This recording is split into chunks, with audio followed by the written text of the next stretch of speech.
कोकण आणि पाऊस असं एक वेगळंच समीकरण आहे आणि या पावसाळ्यामध्ये कोकणातलं सौंदर्य जे आहे ते आणखीनच खुलून दिसतं. कारण इथलं निसर्ग सौंदर्य आणि इथले डोंगर कडेकपारीतून वाहणारे फेसाळत वाहणारे धबधबे हे अनेकांचे आकर्षण असतात.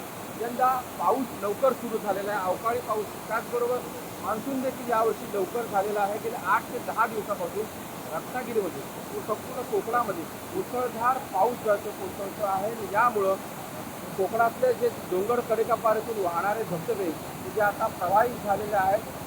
आपण सध्या रत्नागिरीच्या पालवल या धबधब्याच्या ठिकाणी आहोत. हा रत्नागिरी शहरापासून अगदी जवळ म्हणजे 15 किलोमीटर अंतरावर हा धबधबा आहे. त्याचबरोबर मीरा नागपूर हायवेपासून अगदी 3 ते 4 किलोमीटर अंतरावरचा हा धबधबा आहे. पालवल गावामध्ये हा धबधबा आहे. अतिशय धबधबा हा सुरक्षित आहे. गेल्या अनेक वर्षापासून त्या ठिकाणी पर्यटक येत असतात. त्याचबरोबर आता हा धबधबा त्या ठिकाणी चांगलाच प्रवाहित झालेला आहे. मिसळणारा धबधबा अनेक पर्यटकांचं आकर्षणाचा केंद्रबिंदू आहे.